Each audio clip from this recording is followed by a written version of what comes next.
안녕하세요. 첼리브라입니다.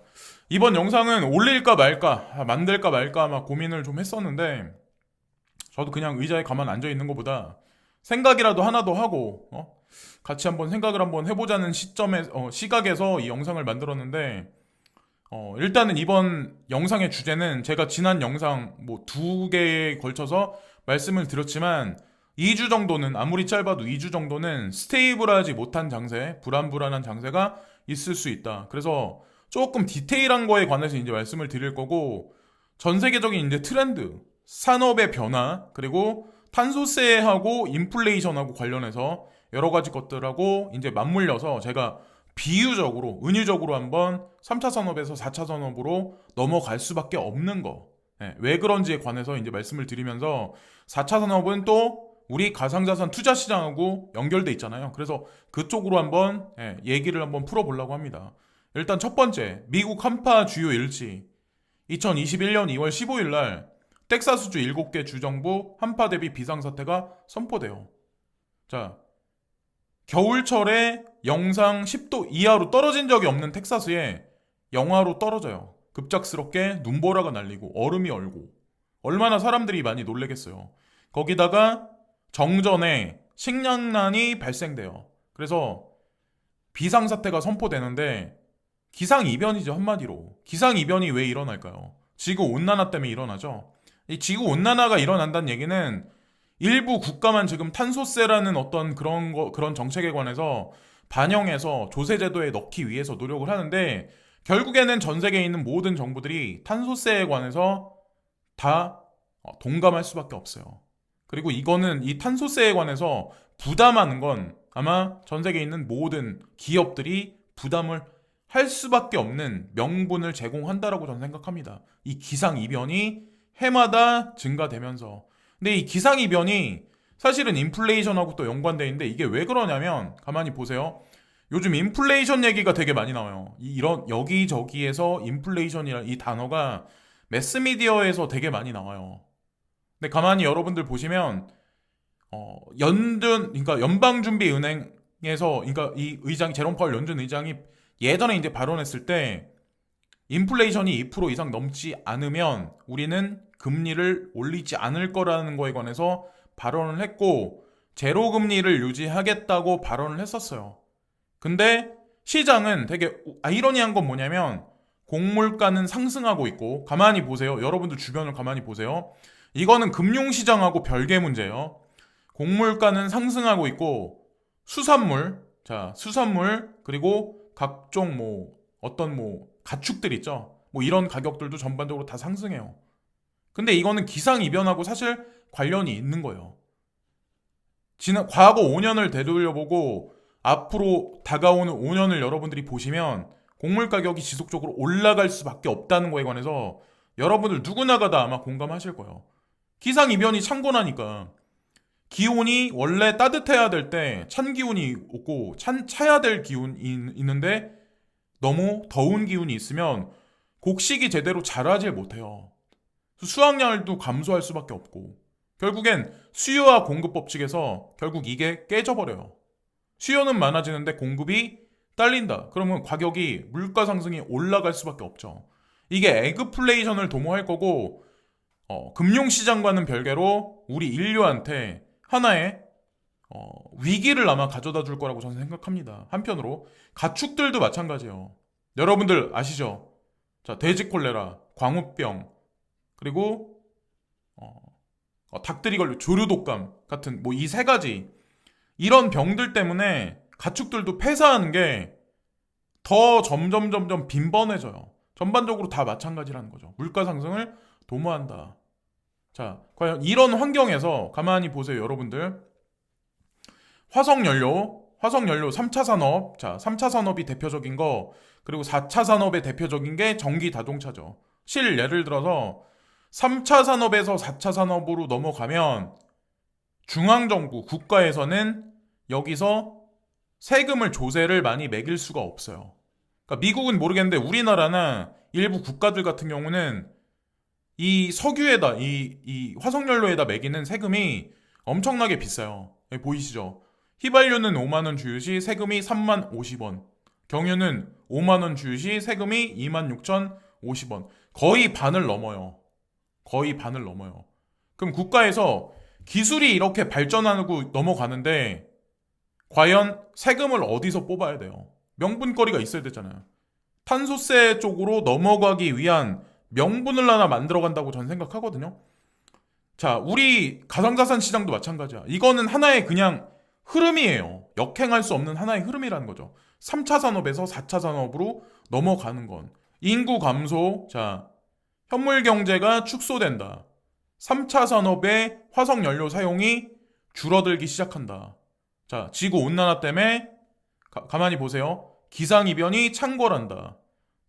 탄소세를 물리고 거기서 4차 산업혁명에서 똑같은 3차 산업에서 물렸던 똑같은 파이의 조세를 중앙정부에서 걷어간다. 이게 대안이나 명분이 될 수가 있어요. 이 탄소세가, 카본텍스가. 자, 이 가만히 보세요.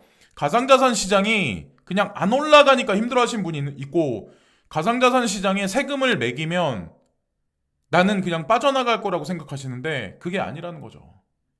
왜 태어났나? 가상자산 시장이 과연 무슨 역할을 할까? 이 가상자산 시장이 가격이 올라가면 누가 좋을까? 우리 좋으라고 가격이 올라가는 게 아니에요. 집값이 올라간 게 여러분들 호주머니 불려주려고 그게 올라간 게 아니에요. 결국에는 매매를 해야 돼요. 어느 순간에. 그 세금은 다 중앙정부로 들어가는 거예요.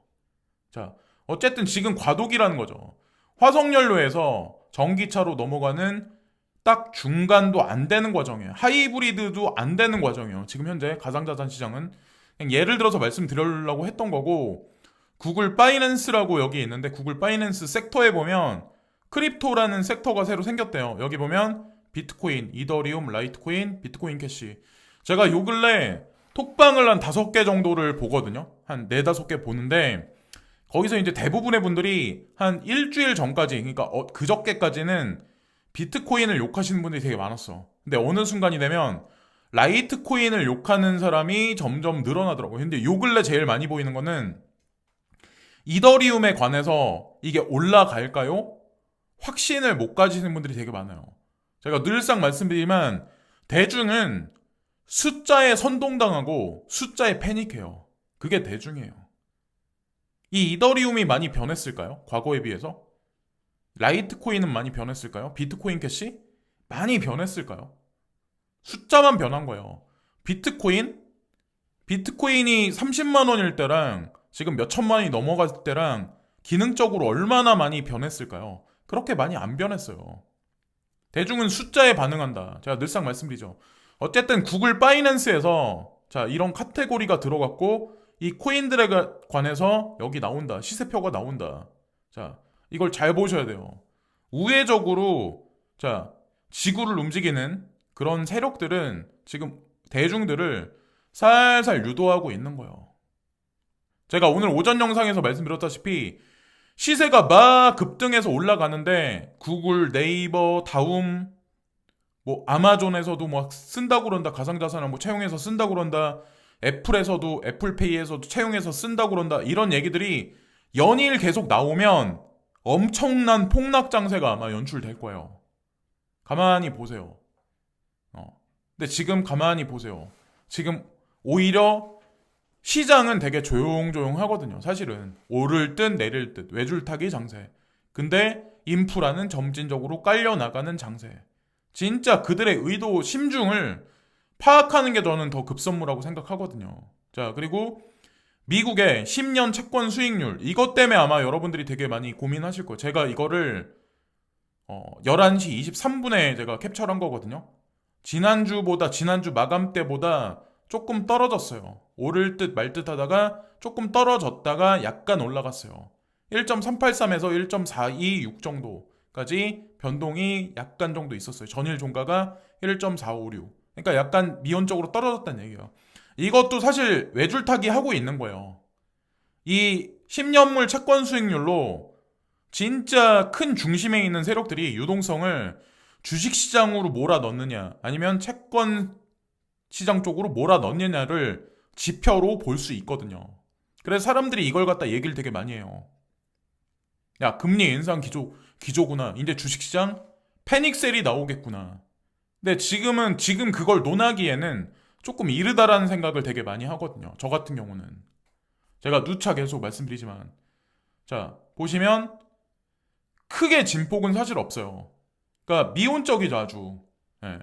가만히 보세요. 달러도 그렇고 S&P 500, 나스닥도 그렇고 다우존스는 좀 약간 빠지긴 했는데 어쨌건 대폭락은 아니라고 저는 생각하거든요. 자, 금은을 한번 보세요. 금도 11달러가 올랐어요. 11달러가 올랐다고 하더라도 1748달러야. 이 금이 대세 상승인가요? 그건 아니라는 거죠. 네. 자, 그리고 차트적인 관점에서 지금서부터 2주 정도가 스테이블하지 못한 장세가 또 연출될 수도 있다. 누군가가 이 차트를 올려서 제가 생각하는 견해랑 좀 약간 엇비슷하기 때문에 똑같진 않더라도 아마 어중간하게는 전 비슷하게 흘러갈 거라고 저는 생각하거든요. 여기 나와 있는 것 같이 약간 미온적으로 상승한다라고 하더라도 또다시 떨어질 가능성이 있다. 지금서부터 일주일 후까지. 예.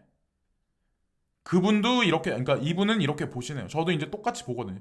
근데 다 이유가 있어요. 이분도 이번 달 중순 정도, 그러니까 15일 날에서 22일 정도 사이가 돼야 많은 사람들이 야 불장이다 선언할 정도의 추세 하락선을 돌파하는 시점이 나오지 않을까라고 딱 정확히 15일을 찍어서 말씀을 하시네요. 예. 근데 그 이유가 다 있는 게 제가 왜 그런 말씀을 드리냐면 중국 전인대가 시작하는 게 제가 알기로 5일날 시작하는 걸로 알고 있어요. 5일날 시작해서 2주간인가?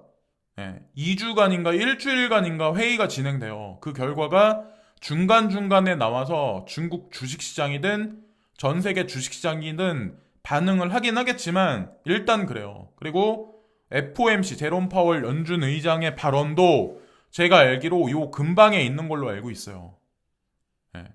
요 근방에 있는 걸로 알고 있어요. 그래서 어쨌건 한다고 하더라도 중요한 건 14일 날 그러니까 중국 양회랑 전인대에 관한 결론이 나온 건 요 구간 정도가 될 거예요. 아마 12일에서 13일, 14일, 15일 요 정도 구간이 될 거예요.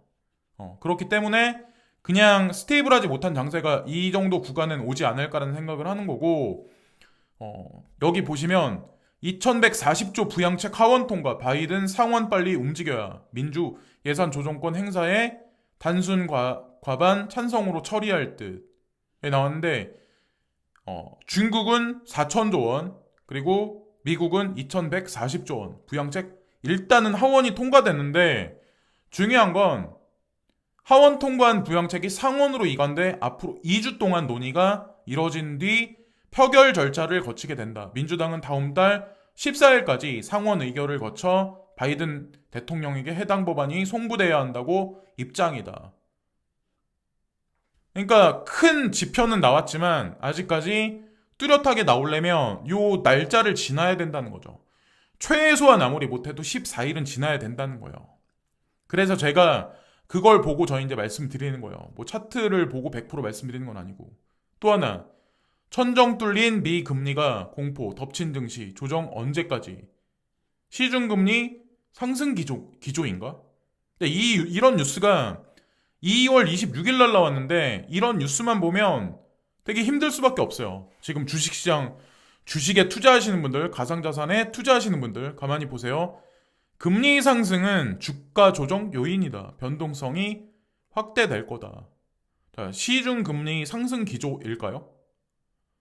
금리를 올리려면 실질적으로 인플레이션이 엄청나게 일어나야 되고 경기 회복에 대한 어떤 그 장세가 뚜렷하게 일어나지 않으면 시중 금리를 여기서 지속적으로 올리질 못해요. 특히나 미국 같은 경우는 금리에 관해서 한번 올린다라고 얘기하면 점진적으로 계속 올릴 수밖에 없어요. 그리고 지난 과거에는 계속해서 지속적으로 그래 왔어요. 그리고 지난 제롬 파월 연준 의장의 발언을 보면 그렇게 될 수밖에 없고 사람들이 이번 주 제롬 파월 연준 의장이 뭐라고 얘기를 할까를 걱정하시는 분들이 지금 되게 많아요. 과연 그의 입에서 어떤 얘기가 나올까요? 우리나라 분들 말고 전 세계에 빚을 져가지고 가상자산에 투자하거나 특히나 주식시장에 몸담고 있는 사람들이 되게 많아요. 지금 현재 여기 절벽 끝에 매달려 있는 것 같이. 거기다가 주택시장에 관한 모기지 금리도 서서히 올라간다는 얘기가 있더라고요. 엄청나게 올리는 건 아닌데. 근데 향후 몇 달 동안에 이 금리 인상 기조가 지속적으로 일어난다면 낭떠러지 끝에 매달려 있는 이 빚을 진 대중들이 투자한 모든 자산들은 폭락할 수밖에 없어요. 자, 아직까지 전 세계에 있는 모든 인류가 백신을 맞은 사람이 과연 몇 프로나 될까요? 우리나라 인구 중에 올해 연말까지 백신을 맞을 수 있는 사람이 과연 몇이나 될까요? 얼마나 될까요? 경기 회복? 지금 폐쇄돼 있는데, 폐쇄돼 있고 자영업 하시는 분들 엄청나게 힘들어요. 여기서 이 일반 대중들이 세금을 못 내고 여기서 폐업하고 파산하고 주식 폭락하고 떠나면, 자, 주정부는 과연 뭘로 먹고 살아야 될까요? 세금 나올 군역이 어디 있을까요? 네, 이런 것도 한번 생각을 한번 해보셔야 된다는 거죠. 금리는 어차피 오르긴 올라. 금리는 올라요. 점진적으로 올라가요. 그러나 과격한 인플레이션이 지금 도래하는 거는 아마도 에그플레이션 쪽이지 금융시장 쪽에는 전 아니라고 생각하거든요. 그러니까 단기적으로 거품 사이클을 제거해서 내년, 그러니까 2022년 말기까지 장세를 끌어올리기 위한 하나의 단기적인 명분거리를 대중한들한테 공포감을 조성하기 위한 하나의 페이크라고 저는 생각을 하지, 이게 이 선을 여기서 끊어버려가지고 여기서 그냥 추세 폭락을 일으키기 위해서라고 전 생각은 하지 않아요. 그 결과는 반드시 나올 거고, 어쨌건 저는 뭐 그렇게 생각합니다.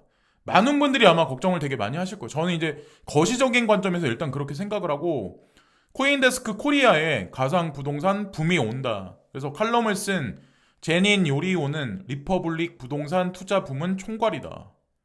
그러니까 마나코인을 얘기하거든요. 이 칼럼을 보면 제가 자세히는 안 읽어봤는데 제가 그렇게 말씀드렸죠. 코인데스크나 뭐 코인데스크 코리아나 코인텔레그래프 요거 세 개만 위주로 많이 보지 다른 거 뉴스는 많이 안 본다라고 제가 말씀드렸잖아요. 간간히 뭐 말씀드릴 때도 있지만, 근데 이 글이 진짜 잘 썼더라고요. 마나코인, 디센트럴랜드 투자하시는 분들은 코인데스크 코리아의 이 칼럼을 찾아가지고 한번 읽어보세요. 그리고 투자하시려고 하시는 분들 같은 경우, 디센트럴랜드나 마나코인에 투자하시려고 하시는 분들 같은 경우는 이 글을 한번 읽어보시면, 아, 세상의 흐름이 여기서 여기로 흘러가는구나. 제가 예전에 제 영상에서 말씀드렸던 거랑 약간 비슷한 어떤 그런 맥락으로 이 저자는 칼럼을 쓰긴 썼는데, 쓰셨는데 되게 글을 잘 쓰셨죠. 예. 어쨌든 투자자 관점에서 한번 읽어보셔가지고 제가 보기엔 시간 낭비는 아니다라는 생각을 하고, 중국 경제 6, 7년 뒤 미국 제치고 세계 1위 오를 것, 이런 뉴스가 제가 예전에는 2018년 7월 달에 제가 중국 얘기를 되게 많이 했었어요. 자, 중국이 미국을 잡을 거다. 결국에는 올라설 거다. GDP가 앞질릴 거다. 근데 요 근래 작년부터 해가지고 블랙락에서도 보고서를 발표한 거랑 동아시아 쪽으로 많은 자본이 몰려올 거다. 중국 필두에 전 세계 경제 성장이 이루어질 거다. 이런 얘기들이 2021년부터 필터링 없이 지속적으로 계속 나오잖아요. 과연 어떻게 될까요? 저를 그래서 뭐 예전에는 조선족이냐, 뭐 중국을 친중이냐 막 이렇게 말씀하신 분이 있는데, 전 친중도 아니에요. 친한도 아니고 친미도 아니에요. 저는 그런 나라들에 가서 다 일을 해봤고, 그리고 멀티컬처의 그런 문화에서 제가 주로 이제 성장하고 했었던 그런 어떤 그 환경, 그러니까 어떤 노동 환경 자체가 뭐 흑인하고도 일을 해봤었고, 하다못해 인도에 가서도, 첸나이에 가서도 인도 친구들하고 뭐 일도 해봤고, 밥도 같이 먹고, 막 이렇게 뭐 뒹굴러도 봐보고, 그러니까 뒹굴렀다고 해서 뭐 이상한 생각은 하지 마시고, 그러니까 막 일을 하면서 뭐, 러시아 사람, 이탈리아 사람, 막 미국인, 프랑스인, 프랑스 뭐 파리에서도 잠깐 있었고, 이런 것들이 다 이렇게 막 섞이니까 저는 국가로 안 봐요. 저는 그냥 인종으로 봐요. 그러니까 사람은 다 똑같더라고요. 제가 이제 느끼는 거는. 세력들이 만들어낸 어떤, 이걸 뭐라고 말해야 될까? 보이지 않는 어떤 사람들한테 분열을 일으키는 어떤 그 이데올로기? 그런 거를 중간에 심어놨다라고 전 생각을 해요. 한편으로는. 그러니까 한국에서만 계속 잘하고 한국에서만 이 매스미디어를 계속 보신 분들은 이게 뭐야 도대체. 중국은 죽어야 돼 막 이러실 텐데 저는 모르겠어요. 중국에 가서 중국 애들하고 일한 바로는 중국 애들 나쁘다고 생각 안. 저는 한국 사람하고 똑같이 생각을 하거든요. 그냥 예. 어차피 뭐 인도도 마찬가지고. 근데 어쨌건 이런 얘기가 나오는 거를 잘 보시면서 앞으로 어떻게 될까? 중국하고의 한국 관계는 어떻게 될까? 한국의 선택은 과연 어떻게 할 수밖에 없을까? 왜 중국 자본이 카카오도 그렇고 왜 지속적으로 계속 들어올까? 카카오는 왜 그리고 알리바바가 행하는 여러 가지 어떤 그 인프라, 로드맵을 계속 카피해서 쫓아갈 수밖에 없나? 그런 거에 관해서 한번 여러분들이 한번 보세요. 예. 그러면 아마 자, 그리고 여기서 보시면 뱅크 오브 아메리카 경제규모면에서 중국이 미국을 제치고 세계 최대 경제 대국으로 발돋움하는 시점을 2027년에서 2028년으로 전망했다. 중국의 GDP는 작년 기준 14조 7천억 달러로 미국 20조 9천억 달러의 70.3%였다. 중국 GDP가 미국 대비 70%를 넘은 건 이번이 처음이다. 자, 이제 70%까지 쫓아왔어요. 앞으로 6, 7년. 장기로 봤을 땐 2030년 이전에 중국이 GDP를 앞설 가능성이 상당히 높다라는 거죠. 그리고 그럴 수밖에 없고. 미국 이면에 숨어 있는 많은 유대계 자본은 이미 미국의 성장의 한계를 알기 때문에 이미 동아시아로 이전한 지가 벌써 7년 전부터 많이 이전했다라고 알고 있어요. 블랙록 보고서 2021년 거를 보면 작년서부터 뭐 올해부터 막 그런 얘기가 있는데 사실은 그 사람들이 그러니까 어떤 사람들보다 더 빨리 알죠. 더 빨리 그 자본의 움직임의 흐름에 관해서 누구보다 더 빨리 알죠. 그래서 어쨌건 그걸 말씀드리고, 자, 그리고 디지털 커런시 그룹이 은행들은 더 이상 비트코인을 무시하지 못할 거다 이런 얘기를 하는데, 제가 디지털 커런시 그룹을 계속 반복해서 말씀드리는 이유가 여러분들이 시세 때문에 되게 힘드실 때 가만히 보세요. 전 세계 기축동화의 중심에 서 있는 게 누구예요? 미국 정부하고 관련된 게 사실은 연방준비은행은 아니고, 연방준비은행은 사실은 미국이란 나라하고 직접적으로 관련은 없어요. 아마 아실 거예요. 한국은행이 한국하고 관련돼 있는 거랑 연방준비은행이 미국하고 관련돼 있는 거랑 이거는 개념 자체가 틀려요. 자, 어쨌든 뉴욕 연방준비은행에 이사진이 개입돼서 디지털 커런시 그룹의 핵심 이사로 들어가 있다. 2016년에 많은 자본을 투자를 해서 이분도 가상자산에 투자를 하고 있다. 근데 여러분들 두려워하시는 거예요. 지금 시세가 안 올라가니까. 리플에 관해서 궁금하신 분 되게 많을 거야. 그레이스켈 자산운용사에서 소송에 걸려서 팽당했다. 자, 코인베이스에서도 거래가 중지됐다. 겁나실 거예요. 근데 디지털 커런시 그룹에서는 XRP에 직접 투자가 아니라 리플사에 직접 투자를 했었어요. 포트폴리오가 전 세계에 있는 가상자산 어떤 그런 블록체인 회사들 있죠. 거래소나 그런 회사들에 많이 투자가 돼 있는데 리플사도 직접적으로 거액을 투자를 했었어요. 저는 이걸 보고 그냥 기준을 잡거든요. 흔들릴 때. 소송이 결과가 어떻게 나오든 어떤 뉴스가 어떻게 나오든 제드 맥칼럽이 코인을 뭐 몇 개를 팔아먹든 오늘 가격이 당장 올라가지 않더라도 그게 중요한 게 아니라는 거죠. 디지털 커런시 그룹에서 본인들 포트폴리오에 리플사가 직접 들어가 있다. 이게 중요하다라고 저는 생각을 합니다. 그래서 제 오늘 영상을 보시면 처음부터 끝까지 보시면 되게 뭐 여러 가지 아마 내용이 있었을 거예요. 이게 장황할 수도 있고 되게 영상 내용이 길기 때문에. 근데 그냥 제가 시간이 나서 뭐 항상 뭐 시간이 나서 만드는 건 있지만 어쨌건 한번 보시고 각자 한번 생각을 해보시고 이런 흔들리는 장세에서 과연 중국 양해에서 과연 어떤 결론이 언제쯤 나올까? 그리고 제롬 파월 연준 의장이 이번 주에 뭐라고 또 금리에 관해서 그리고 경제에 관해서 과연 뭐라고 발언을 할까? 자, 그런 게 이제 중요한 거고 또 바이든 행정부에서 경기 부양책에 관해서 14일 날 과연 어떻게 투표 결과가 어떻게 나올까? 그래서 실질적으로 국민들한테 예산이 집행되는 건 언제쯤 될까? 예, 여러 가지 지표를 보시면 아마 어떻게 흘러간다는 걸 여러분들이 거시적으로는 아마 느끼실 거라고 저는 생각을 합니다. 그래서 여러 가지 것들을 말씀드렸는데 마지막 결론은 각자 내리시고 오늘 남은 하루도 즐거운 하루를 되시고 특히나 마지막으로 드리고 싶은 말씀이 있는데 저는 부자가 아니에요. 부자가 아니지만 가상자산에 투자하면서 제가 생각이 많이 바뀌었는데 어떻게 바뀌었냐면 사람이 돈 몇 푼 있다고 해서 막 우쭐할 필요도 없고 돈이 당장 내 호주머니에 없다고 해서 좀 너무 뭐랄까 너무 소외된 기분? 그런 걸 많이 느끼실 필요도 없고 사람 인생은 몰라요. 누누이 말씀드리지만 사람 인생은 몰라요. 여러분들이 투자하고 계시는 코인 있죠. 그 코인이 진짜 스캔 코인 아니잖아요. 그럼 여러분들 막 급등했던 코인들 있죠. 근데 그 안에서 소외감을 느끼신 분들 아마 되게 많을 거예요. 근데 지켜보세요. 어떤 일이 향후에 뭐 빠르면은 뭐 한 달 이내가 되겠지만 늦어도 한두 달 이내는 분명히 여러분들이 원하시는 장세 변화가 다이내믹하게 펼쳐지기 시작을 할 거예요. 네. 저는 이제 그렇게 생각을 합니다. 그것도 내년 어느 시간까지.